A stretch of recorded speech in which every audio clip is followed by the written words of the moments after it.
Okay. You ready? Yeah, I'm ready. Let's Cool. do this.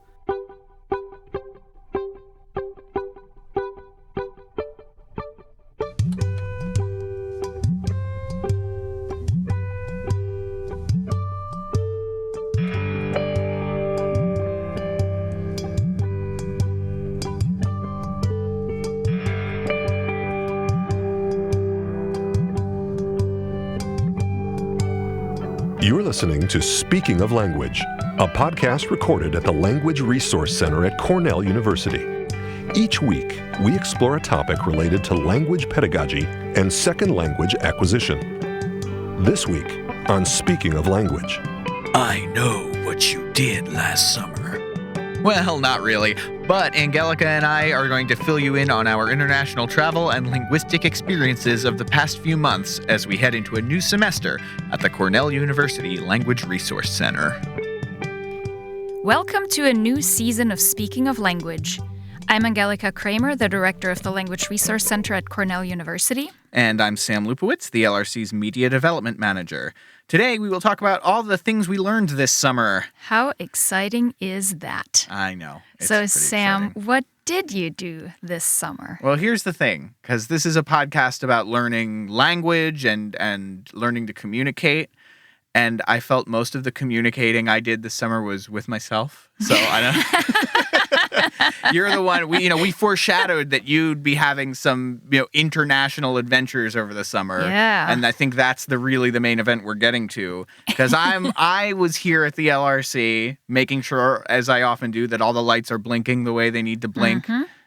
Making sure that our student assistants know the information they need to know. Most of that is carried out in English.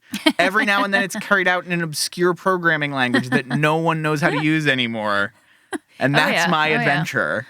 And I feel like that's one of the reasons I'm here doing what I do, is that I'm here to bridge the gap between all these different languages that not everyone understands and bring us into a center. So that's how I'm justifying my time spent fighting technology all summer. I like it. Hopefully for the better of everyone's learning experience. And it is very important what you do, so don't you. think that this is not appreciated and that we don't need you.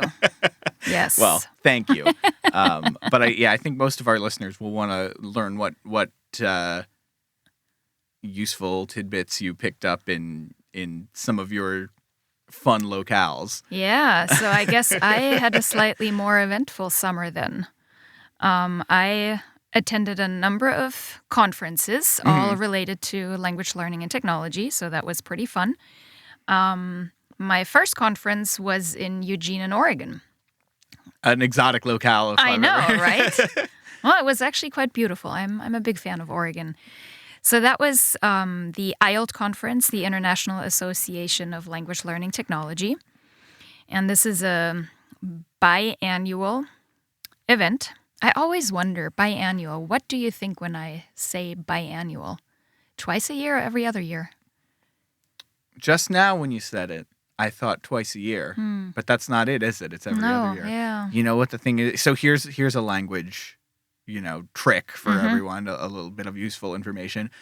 Both of those meanings are correct in English. Biannual means both That is so confusing. twice a year and every 2 years, which makes it useless as a prefix. Yes, it does. It sure does.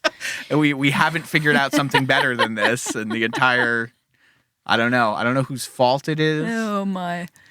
Well, so this conference is hosted every other year. Okay. And this year it was in Eugene, co-hosted by one of the Title VI resource centers, language resource centers, castles. And it was a really nice conference. IELT is a very friendly conference. A lot of conferences call themselves the friendly conference, but I would actually posit that IELT indeed is the friendly conference. It brings together a mix of educational technology specialists, language teachers, language center directors. And what's really nice is that everybody is on the same level. There are a lot of graduate students who attend. This year, it was probably we had the largest number of first-time attendees at this conference, Oh, okay. which was really cool. So a lot of new people, lots of graduate students, newcomers to the profession. So that was fun. And people just, everybody's the same. We all talk about the same interests, same issues that we face. So that was really interesting. I got to learn from a lot of colleagues about what do they currently do in their language centers, what are some trends, what works, what doesn't work.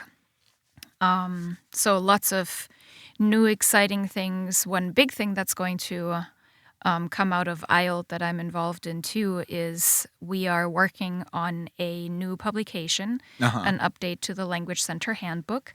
There is actually currently a call out for chapter proposals. So we might as well link that in the description for this episode. Yeah, absolutely. So we're always looking to hear from our colleagues. What are some of the best practices? What works? What do people think about? What makes language centers tick? So that was a lot of fun. Some of the discussions evolved around virtual reality, augmented reality. So these are some of the fields that a lot of language centers are leaning toward and dabbling with. So that was something cool. that I've been interested in and has popped up as something we can utilize here. So I was definitely you had my attention when you brought that up as a trend, as it were. Yeah, we'll see how that goes. I remember when Second Life was the newest thing, and universities would purchase these islands, and everybody was like, "Oh yeah, this will totally revolutionize how we learn and how we connect." And then it kind of fizzled out within like a few years, and now people don't even know what Second Life is anymore. Wasn't it? There was an episode of The Office when Dwight was on Second Life. Dwight and Jim were both on Second Life.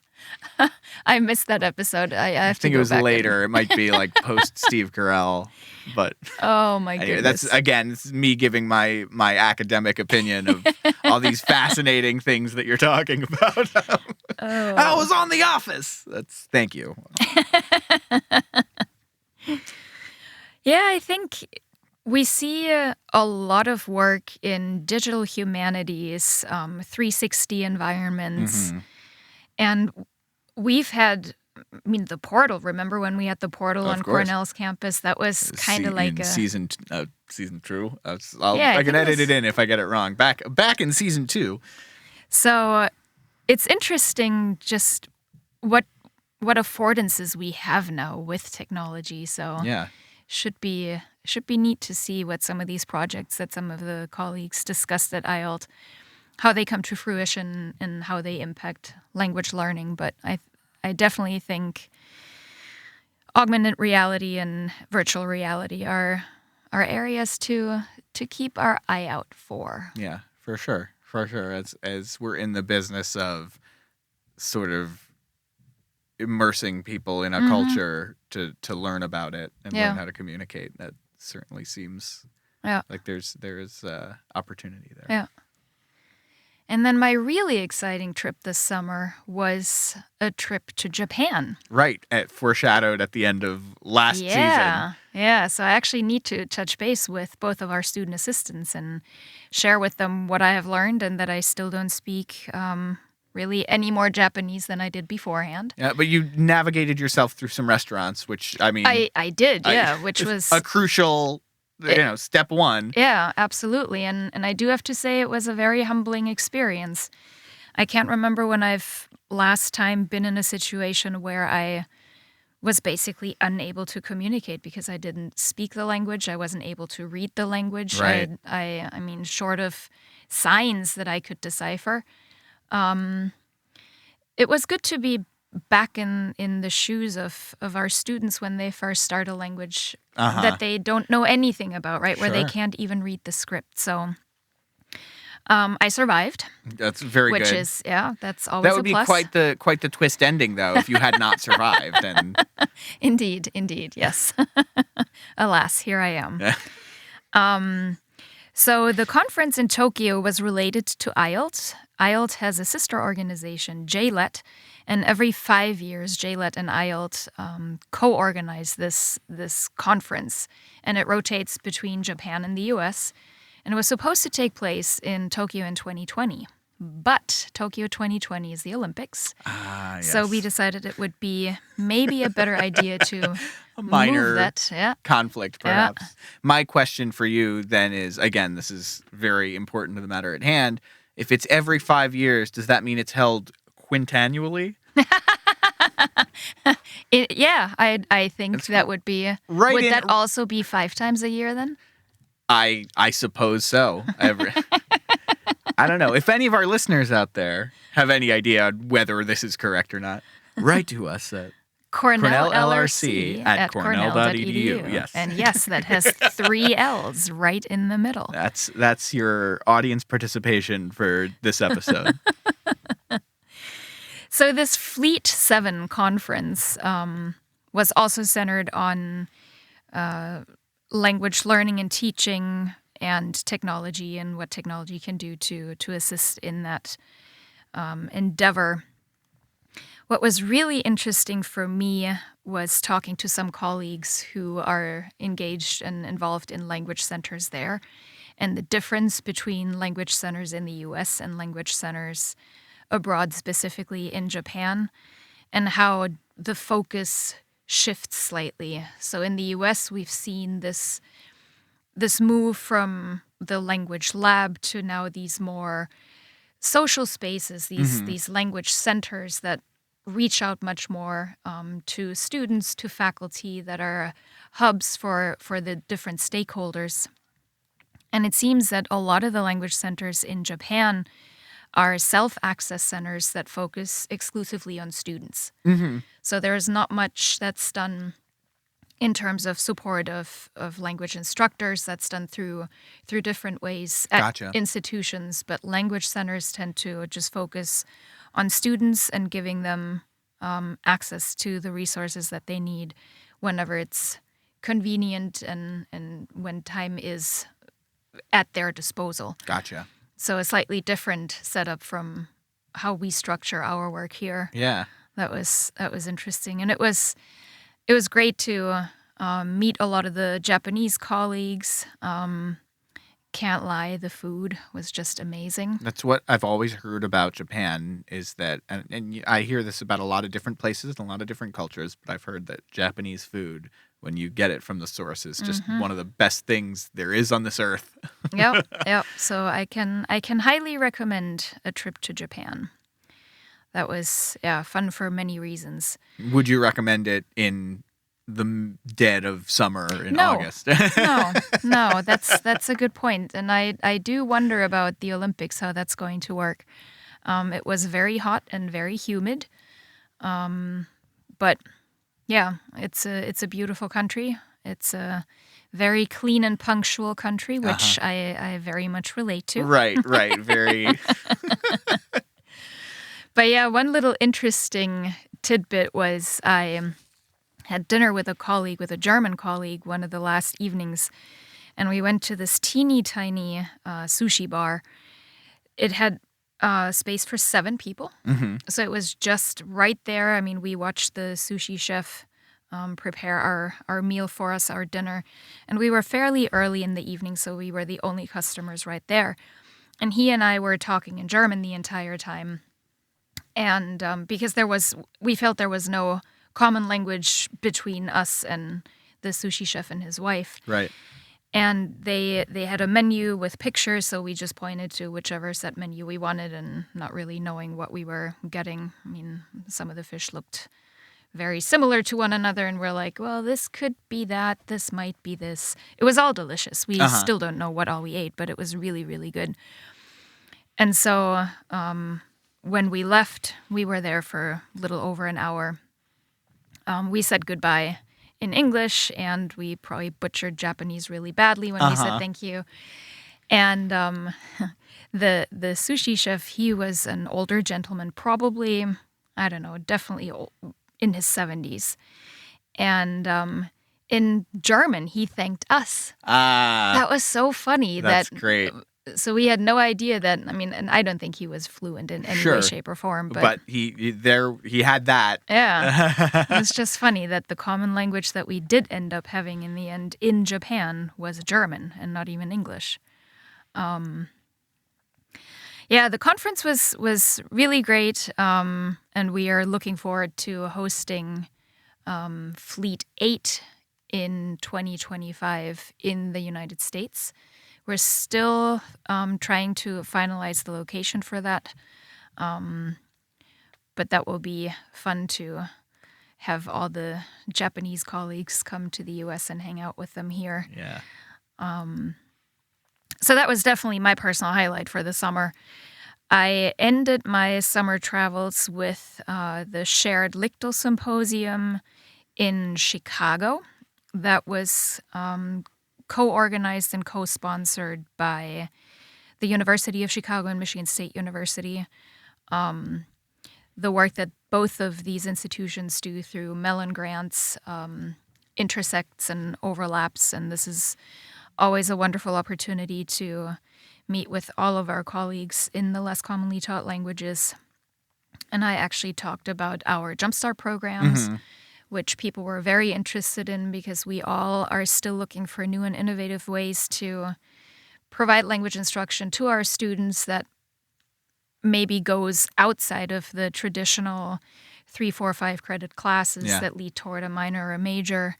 And this is something that I think all institutions are trying to find solutions to. But yeah, that was definitely a nice end to my summer travels, and I'm glad that I won't have to travel for at least 4 weeks now. Yeah, I bet. So I realized as I was all, I just hung out here and talked to computers the whole time. That's not true. Because since the last episode, I had a significant international adventure because I went on my honeymoon in Paris in May. Right? Exactly. Which feels like a million years ago now, but it was wonderful. And I'd been to France once before, but this was my first time in Paris. And I was very excited because my French has been mostly atrophying. I guess you can use it that way since high school. And I was looking forward to the opportunity to use it again. And I was Mr.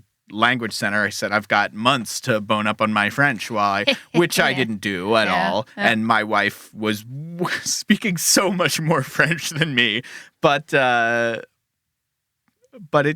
does come back. And I enjoyed that. I enjoyed getting to speak a little bit of French and to just be there. I spent a lot of time at cafe tables with half carafes of wine and a lot of bread and cheese and steak, and good. It was a good trip. And I think, you learn about culture when you learn a language, but it had been so long for me. I really enjoyed as an adult getting to immerse myself in a culture that I had studied a little bit. And how my sort of perception of that and how to navigate that is changed, and how I connected with it in a different way, I think, as an adult than I did as a young teenager, and some of the idiosyncrasies of French culture or of any culture. When you have those moments where you just click with another person, even if as you try to navigate the language barrier, and then you find some common ground. I'm trying to think of a specific example that I had. There was one gentleman who owned a wine shop who spoke really magnificent half French, half English when he realized that we were Americans, and we were trying to speak to him in French. But he was very expressive and cursed very aggressively in English, but with great big gestures. And he was really excited to share. He had wine recommendations and political observations that he was very excited that he got to share with Americans, and sort of, meeting us halfway, I guess, linguistically. And it was really, we had a crazy semester leading up to that. It was really nice to get away and just sort of be in another place for a while and reset. So that was, I felt that if I left that out, I would be doing a bit of a disservice to There you go. our chat about our summer break. And I think in our line of work, it is so important to step back sometimes and put ourselves into situations where we don't know all the answers very readily and quickly, right? Where we are actually the ones learning and trying to find help and navigate with the help of others. So I think we both had a learnful summer. That is not English. No, it is now. Learnful. Okay. I think that's excellent. It's like I didn't hear healthful became a thing. It was always healthy when I was growing up, and then I started hearing healthful. But it's not learny either. No, not learning. Educational. That's Educational. What we had. Yes. No, I think learnful is something I'll start using. I think. Yeah, full of learning. Right, full of. I like it. It's like a big chunk of learning. Yeah. It's a healthful chunk of learnful. Next week on a perfect seg. Next week, I'll speak with Joseph Ryan and Ryan Hearn, 2 PhD candidates in linguistics here at Cornell, who worked together to create an alien language for the Marvel Cinematic Universe film Captain Marvel, starring Brie Larson and Samuel L. Jackson. But until then, Auf Wiederhören! The Language Resource Center is located on the ground floor of Stimson Hall on Cornell's main campus in Ithaca, New York. Check us out on the web at lrc.cornell.edu or look for Cornell LRC on Facebook and Twitter. Speaking of Language is produced by Angelika Kraemer and Sam Lupowitz. recorded by Sam Lupowitz. Original music by Sam Lupowitz, Dan Gable, and Joe Gibson. Thanks also to the College of Arts and Sciences at Cornell University. As a reminder, the ideas and opinions expressed on this podcast do not reflect those of the College of Arts and Sciences or any other official entity of Cornell University.